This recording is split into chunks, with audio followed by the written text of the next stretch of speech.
J'ai froid. Je viens de rentrer chez moi et je suis actuellement dans mon lit avec l'angine / rhinopharyngite / maladie indéterminée qui traîne chez tous les étudiants de France, j'ai l'impression. Et j'ai froid. Pourtant, je sais que c'est pas seulement la crève qui me donne l'impression d'être congelée. Je suis restée quelques jours chez les copains et la chaleur des gens qui m'ont entourée est finalement ce qui me manque le plus. Je suis pile dans l'instant de chute de post-soirée, le moment où on rentre chez soi et on est confronté au contraste entre une solitude paisible et le tourbillon d'émotions qu'on a quand on est au sein d'une communauté.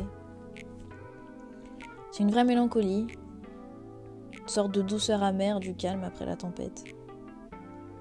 Moi j'ai la chance d'avoir trouvé très tôt des personnes qui me complètent, qui me permettent d'être apaisée, inspirée, réchauffée et de me sentir comme à la maison. On est peut-être souvent à quelques centaines de kilomètres les uns des autres, chacun construisant sa vie et suivant sa voie de son côté, mais on n'a jamais douté de la puissance de nos liens. Peu importe la distance ou le peu de fois qu'on arrive à se regarder les yeux dans une année. On forme un tout, on est une famille. Alors c'est toujours enrichissant de voir qui sont ceux qui les accompagnent le long de leur route quand on les retrouve. C'est un peu comme les voir en démultiplié. Tout cet entourage qui leur ressemble, t'as la sensation de tous les connaître, tout en sachant pertinemment que ce sont que des inconnus.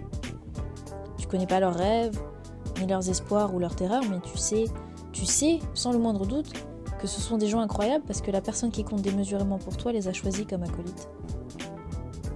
Alors quand on revient chez soi et qu'on se pose dans son lit et qu'on fait la conclusion de ses vacances, on peut qu'être ravi.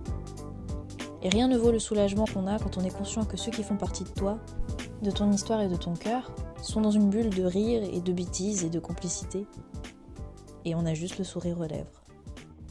Et finalement, les mouchoirs sales et la quinte de toux sont la preuve que j'ai pu goûter le temps d'un instant à la vie de cette joyeuse bande.